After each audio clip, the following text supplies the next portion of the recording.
Well, good afternoon, everybody. It is Sunday, September 24th. I'm Dave Weisberger, CEO of CoinRoutes. It's time for a slightly later than average This Week in Crypto on the weekend of the Jewish holiday and fresh from watching the Jets slog in the rain and lose by inches again, which was certainly more than we hoped for earlier in the game. Anyway, this week, there's not a whole lot to talk about on the market side because the market is flat. Bitcoin is almost exactly where it was 7, 8, 9 days ago, stuck in a range, not much happening. It's caught between a couple of stories and in that internecine period between Rosh Hashanah and Yom Kippur, the beginning and ending of the Jewish High Holy Days, which historically signal a lower volatility time in global financial markets. It's always been that way. Not really sure why, but that certainly seems to be the case.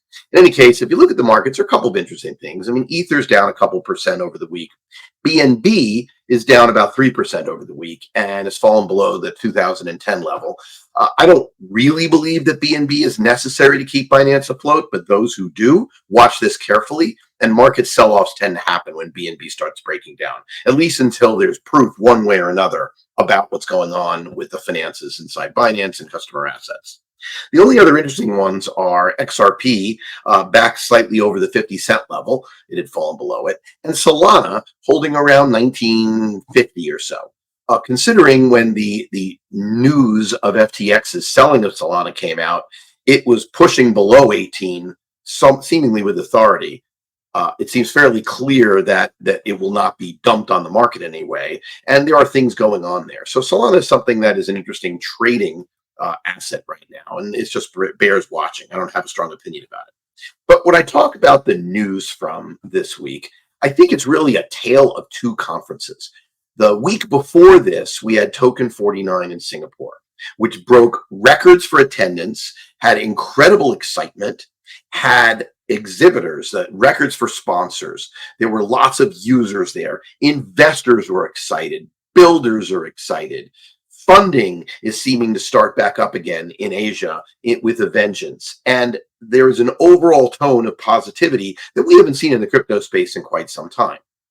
Now, contrast that with this past week, which I attended Mainnet in New York, which was an excellent event hosted by Ryan Selkis and his team at Messari. And they brought some very interesting speakers and lots of conversation. But it was a business-like conference. Now, is that bad? Absolutely not. It's exactly what you want to see when the market has been dull, the builders have their heads down building things, and really serious conversations are taking place.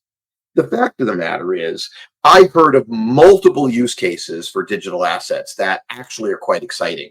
One large asset manager told me how their particular token is showing massive, over an order of magnitude, savings and efficiencies in the back office of what they're doing. And that could lead to more. And I don't want to talk more about that. I'll leave that to them. But the fact is, there are a lot of projects going on.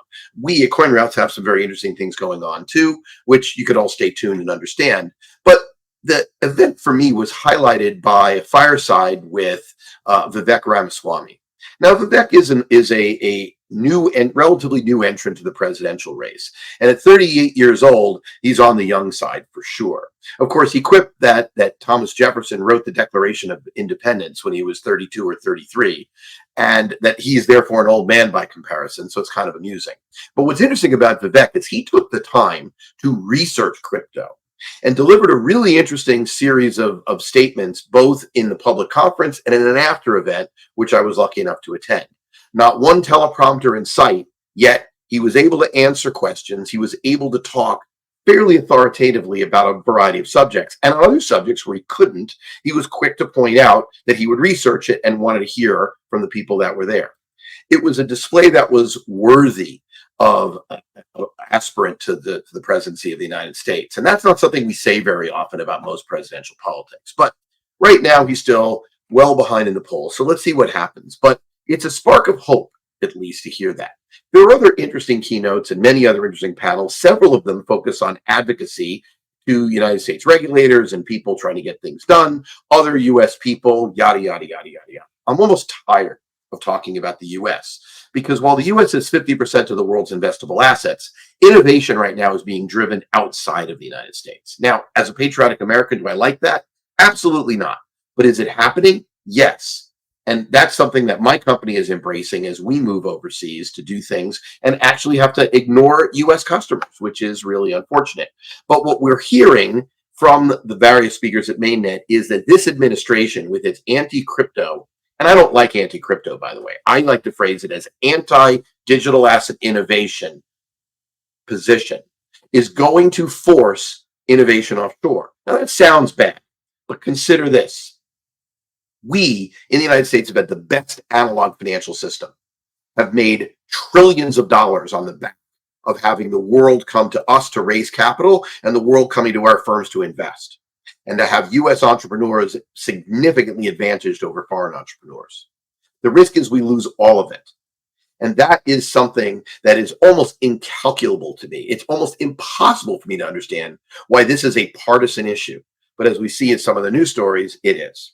So let's talk about the news of the week. And there really wasn't a lot of really meaty news. So the first story everyone keeps coming back to is the black swan event that might happen, which is, I think, what's capping the upside to the market, is Binance. So this week, Binance filed to have their suit by the SEC dismissed.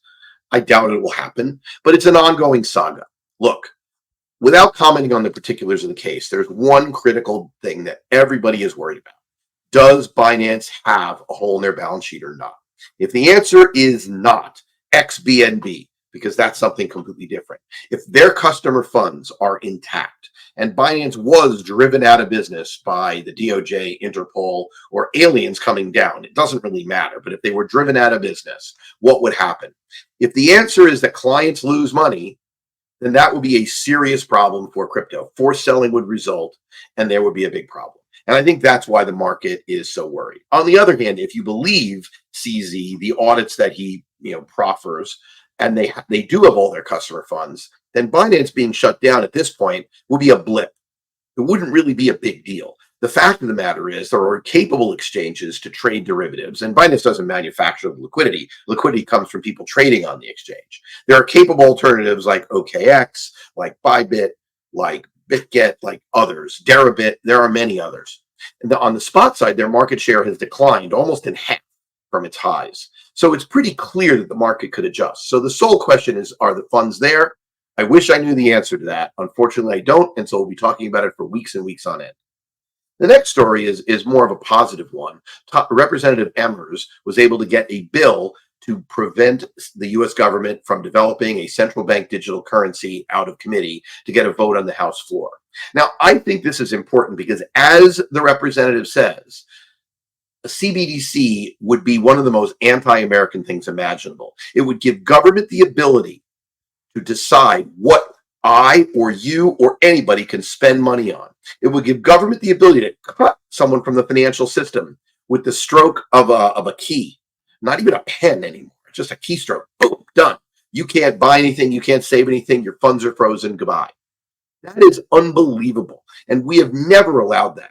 We've had cash for many, many years. And yes, we put some restrictions upon cash. You used to be able to do pretty much anything with cash. Try buying a condo or a house with a briefcase full of money these days, and you'd find out. Probably can't do it. But the truth is, a central bank digital currency that's fully programmable would be a disaster. And I don't care what strictures are put upon it.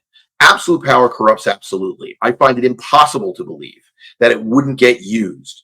And it's really amusing that the archetype for this is the CCP of China. I mean, literally, I don't even need to comment why that's so ridiculous. But of course, the next story that I want to point out shows how partisan politics have created a mind virus infecting people, because a Republican said, we don't want CBDCs. We stand for economic freedom. We stand for American values. The Democrats have to claim something. So Maxine Waters released a statement calling the Republicans anti-innovation by wanting to prevent the CBDC. Wow.